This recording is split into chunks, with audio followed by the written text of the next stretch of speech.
it's just something of why isn't chocolate produced at origin? And some people might think that it relates to, resources and access, but we built a factory. It employed 42 people in one of the poorest countries in the world. So it can be done.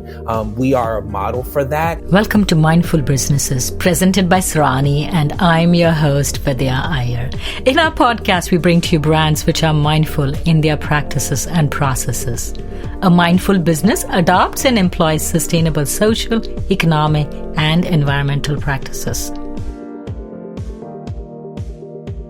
Today we have with us Ashton Pinia, Director of Communication of Beyond Good.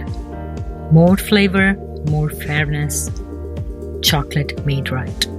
Welcome, Ashton. Hi, thank you so much for having us. We're really excited to share our story and talk more about the amazing things that make chocolate exciting. I have a confession to make. I'm an official chocoholic. I love chocolates. I could eat it for breakfast, lunch, and dinner. Honestly, shouldn't be, but I definitely could and do often. And especially during times right now, chocolate is such a great thing to turn to in times of comfort or in crisis, when you just need that boost of energy or just something sweet to soothe all the stress that might be coming up. So chocoholics unite in this moment. It's a great time to be a lover of chocolate for sure. Most of the chocolates that we consume come from Africa, right? Yes, about 70% of the world's supply actually does come from Africa, most of it being from West Africa, Cote d'Ivoire, or Ghana. Those are the main countries that export cocoa. But the one issue that sometimes happen is about 70% of the world's supply is made there, but zero is actually produced. So that means all the value is captured in European countries or in America. So cocoa farmers in West Africa make on average about $1 to $1.50 a day in wages. And so that's where some of the disruption that we started the company for, to really start that conversation around farmer economics and supply chain development and access to wages and decreasing poverty. What role did colonialism have to play in this whole scenario that you have presented to us? That the cocoa pod is grown in Africa, but the wealth is created and earned in Europe and in America. Cocoa, it's still held to the same colonialism mechanisms that were established. I'm a person of color, and most people who work in cocoa on the farmer level are of color. And so sometimes there are issues of people of color constantly being minimized and oppressed in different industries, cocoa being one of them. The industry as a whole, chocolate, is worth $105 billion, whereas cocoa as a raw material is only worth $5 billion to the industry. So it's just something to think about when we're purchasing different cocoa brands, of how they're supporting their farmers to make sure that they're earning the most responsible wages. And in the same time, that cocoa is the main ingredient. You can find in some chocolate products, cocoa isn't even the main ingredient. It's sugar or other type of ingredients that are flavored to make you taste like cocoa. So you said $5 billion is the value of the cocoa that is used to make $105 billion worth of finished product? Yes, that's correct. It's interesting. It's really, when I think about the dichotomy of those numbers, it's just something of why isn't chocolate produced at origin? And some people might think that it relates to, resources and access, but we built a factory. It employed 42 people in one of the poorest countries in the world. So it can be done. We are a model for that. And so we changed our name from Madagascar last year to Beyond Good, to really articulate the practices that we're doing to solve some of the issues affecting global chocolate. And that is producing at origin. If you can keep the beans within the same country, the value is then captured in that country. And so we're exporting finished product from Madagascar to America. And that means our farmers can earn 6 times more than the average cocoa farmer, or our factory workers are able to participate and collaborate in the process of economic development because they are making finished product in the country where the beans are sourced from. So this leads me to two different questions. One, what are the different types of cocoa? I believe there are different colored cocos, and what role do they play in the ultimate final product? Yeah, so there's 3 different flavors of cocoa. There is Trinitario, which is kind of the most commodity. That's what most chocolate is grown. And as a reminder, cocoa does grow on a tree. So it comes from a tree that is best grown and humid around the equator. That's where it has its best growing atmosphere. And so there's Trinitario, which is commodity. And that's really just kind of most bland flavor. There's no real biodiverse elements to the growth process. It's just monocropped plain cocoa. And that's what most of West Africa is.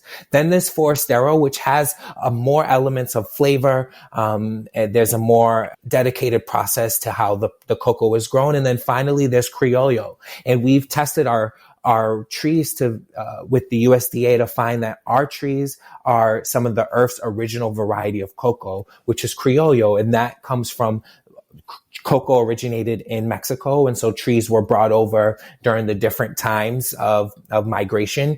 And so we have found that our trees are the finest flavor of cocoa. So my second question to you, how is this cocoa processed? So cocoa is harvested. Our farmers, we work with about 100 farmers. Some are smallholders, meaning they have one plot of land and they work in a collaborative, or they have a full plot, or they're large farmers. So that means they're really exporting a large quantity of cocoa. And so it's harvested, which it's usually chopped off with a machete or some type of material, all done by hand, and then brought back to the farm, cut open, and the beans are then poured out, and then they're collected. Usually, they then get turned into a fermented box, which they get rotated every 2 to 3 days. And that could change the process of flavor there. That's kind of one of the first process elements that can really shift the flavor is in the fermentation. And that's where our farmers are actually able to increase value. In some instances, farmers sell wet beans. So they're not fermenting, they're not drying them. And so they're not able to actually get as much value because they're just selling wet beans. But with us, we work with our farmers to make sure that they have all the techniques to dry and ferment their beans so they're actually able to increase their value of their bean.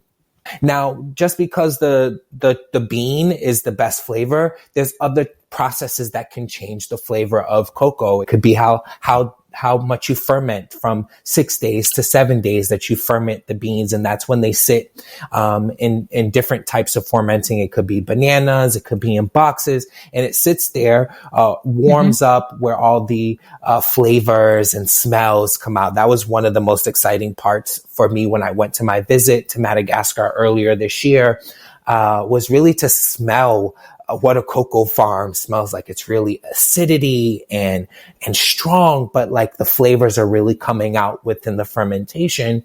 And then they sit out in open air and dry for about a week. Then they're collected, bagged, and then shipped to our factory in Antananarivo, Madagascar, where they're then produced into a chocolate bar. And from there, they get brought into the factory, they're cleaned, they're sorted, the beans are roasted, then they're whittled, which is when the cocoa nib, which is kind of the seed of the bean, is removed from all the husks.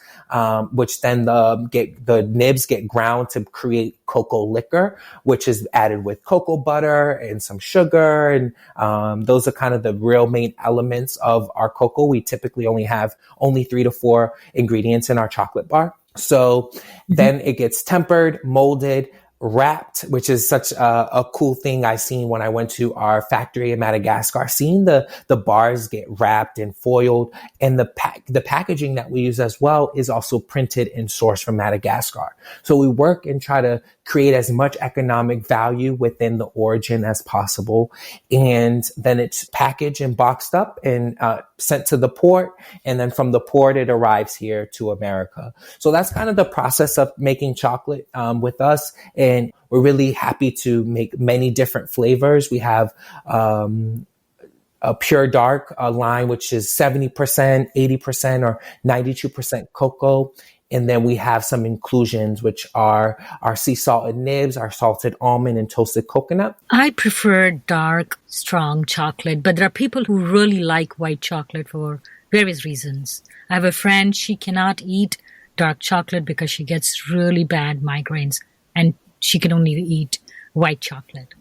White chocolate is actually a result of clever marketing. It's a byproduct of the chocolate making process, right?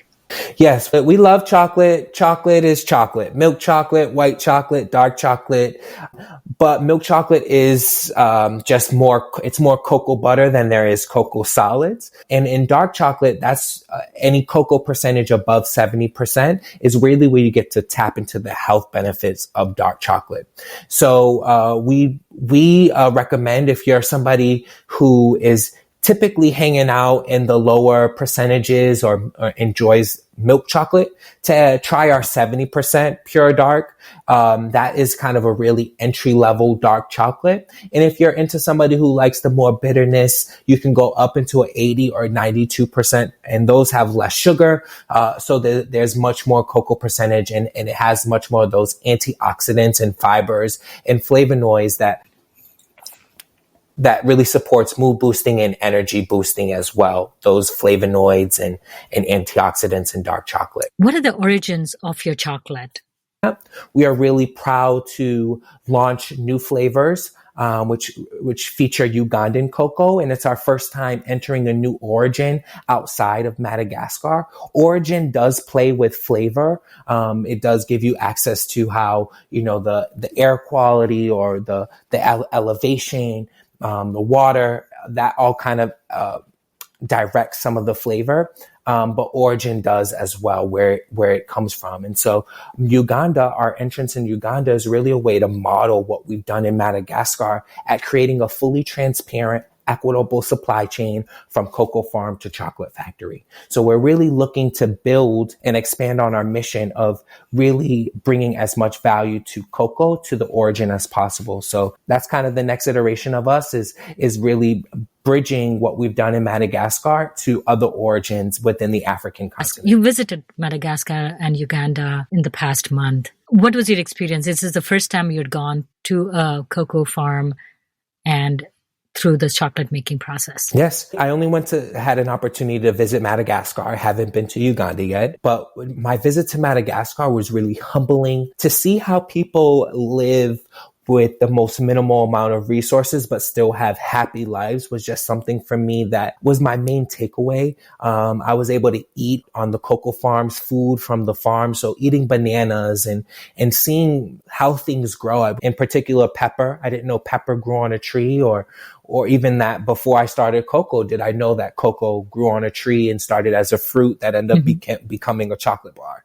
So it was very humbling to interact with the people of Madagascar. They're very diverse and friendly.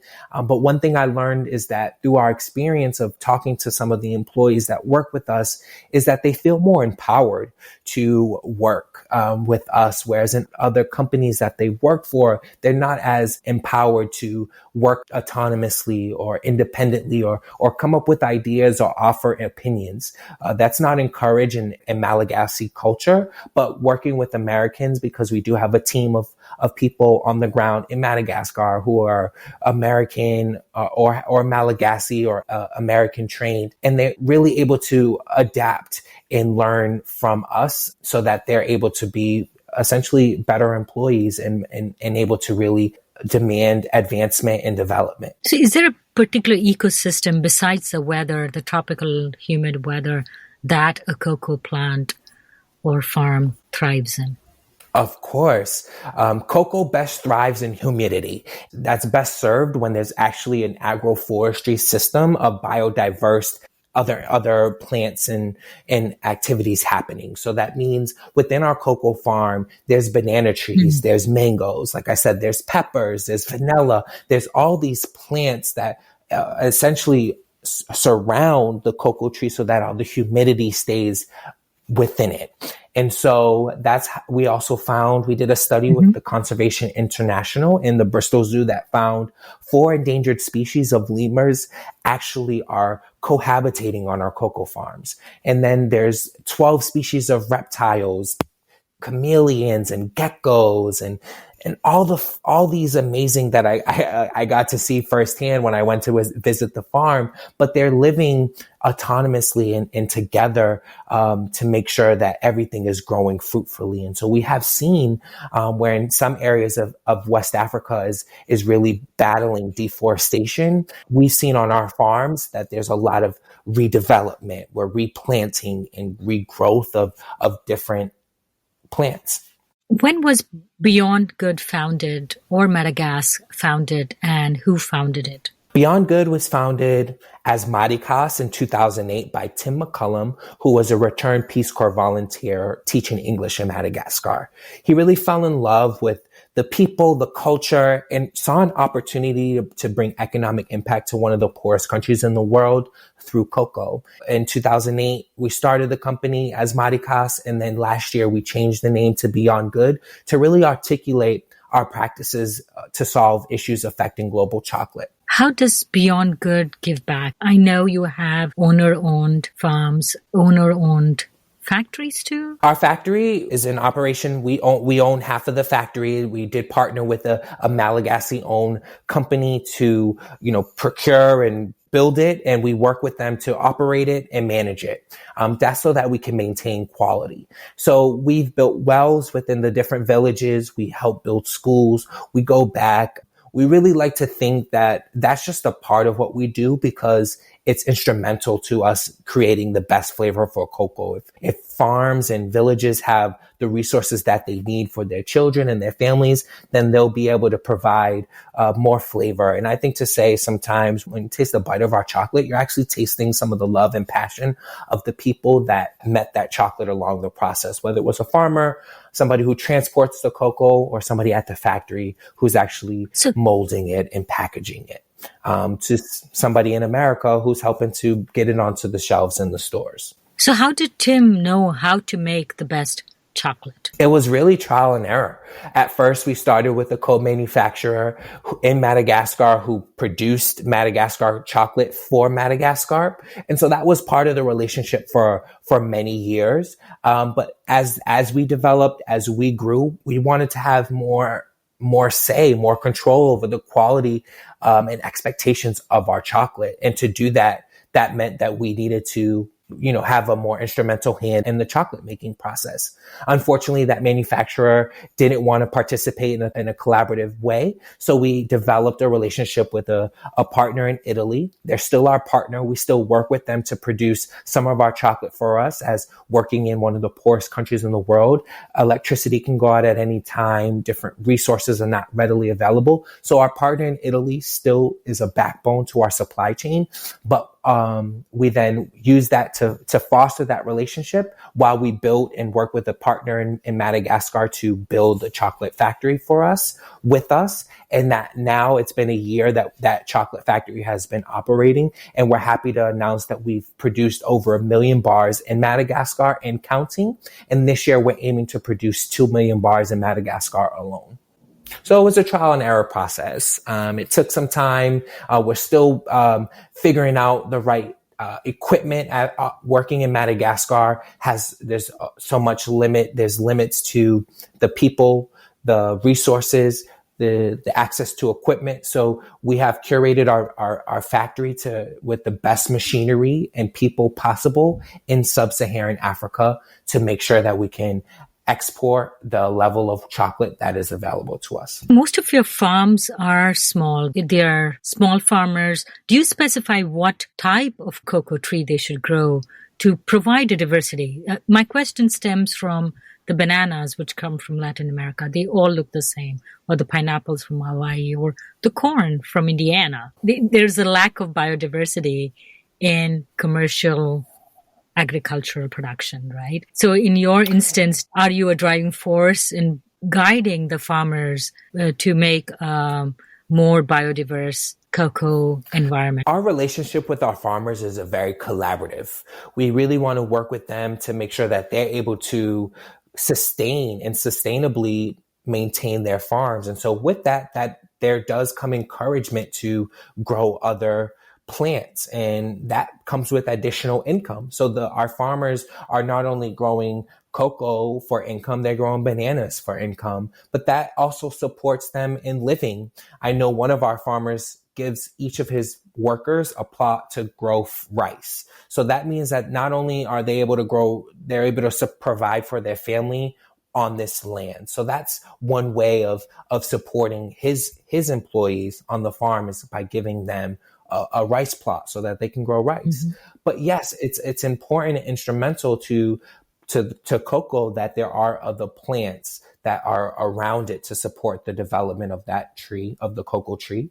But it also provides them additional income. So there's some rooted drivers of why our cocoa farms are encouraged to grow other plants and fruits and vegetables. So do they also grow the 3 different types of cocoa? The cocoa is almost forastero and criollo. So we really work with some of the best, but that's just really because that's what was planted there. And as we replant trees, we're continuing to replant some of the best quality of trees. And even within a criollo tree, that doesn't mean that all the cocoa that comes out of the criollo is going to be criollo. It is the trees, as we can imagine, there's so much things happening within the DNA of the tree that it does create, from that one tree does create multiple different varieties of cocoa.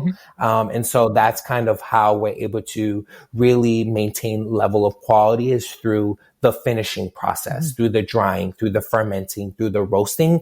And in areas that we can control, that's where we can monitor and control flavors. Oh, so I get it. Even though you grow different types of cocos, there is some cross-pollination and the output kind of changes a bit. Is that what it is?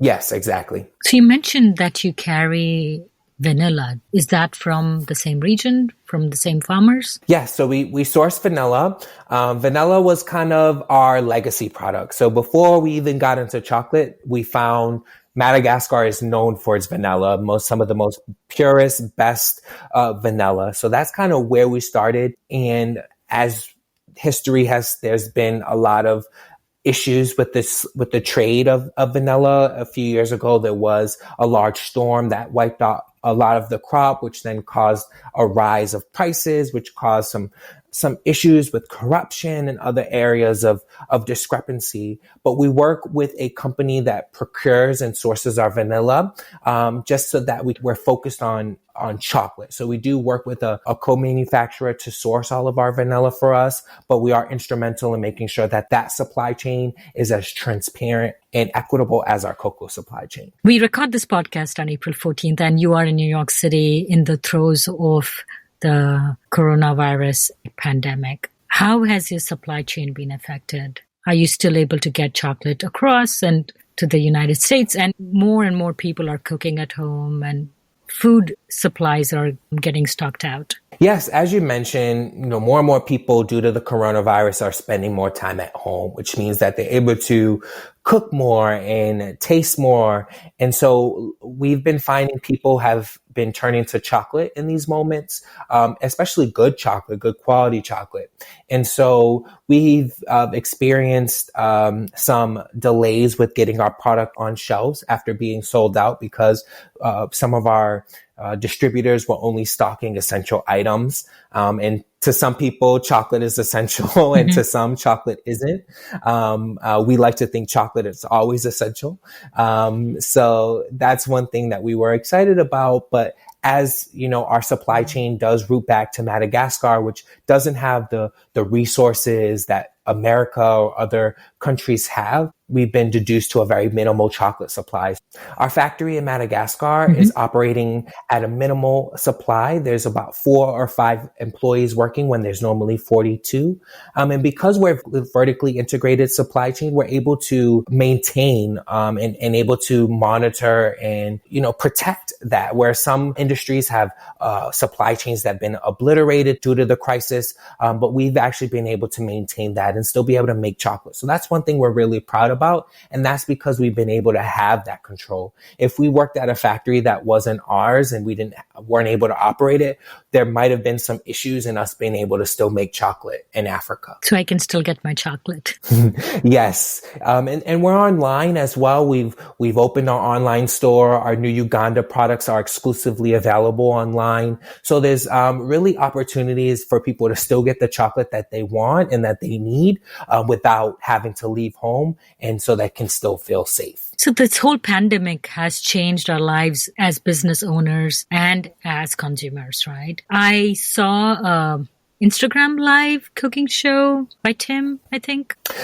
Was that? Yes, that was Robert. He's our specialty sales manager. He did a live pairing of chocolate and coffee. So it was a morning pairing. We've done some wine and chocolate pairings. We've done live cooking. So we're really looking at opportunities to engage with our customers as they're at home, as we're at home, and really create opportunities to connect and engage with our customers in a way that increases loyalty. There's so many chocolate brands in the industry, all with so many great stories and backgrounds, but we really wanted to use this opportunity to show our customers who Beyond Good and the people behind it as well. So you're the director of communications. Do you think the way we communicate will change? The way a brand will communicate with the customer and where the customer communicates with the brand? I think this pandemic will shift how people communicate indefinitely. I think more companies will take on more people working out of the office and working from home,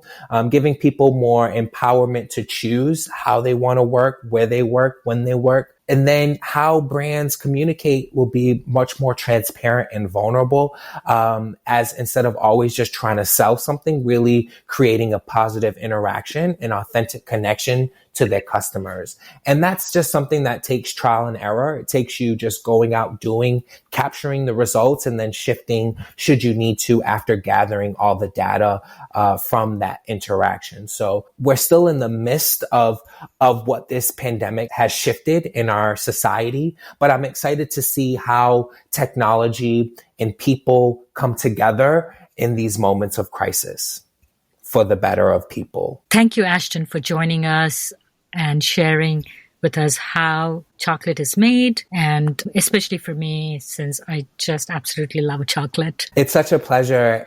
You can find us around the nation in Whole Foods and Sprouts and specialty stores. We're typically around a $4 to $5 bar. Sometimes you can catch us on sale, 2 for $5 or 2 for $6, depending. So it's a really accessible price that really supports our mission to make as much chocolate as possible at origin and really change the way the world experiences and tastes chocolate. If you're a creator of a mindful brand or would like to recommend a mindful brand to be featured on our show, send us a message on our Facebook or Instagram page. If you enjoyed our podcast, please share it with a friend. Subscribe and follow us on our Facebook and Instagram page. We recorded this podcast in Lafayette, Indiana. Tatum Gale composed the music for this podcast. This is Vidya Iyer for Mindful Businesses.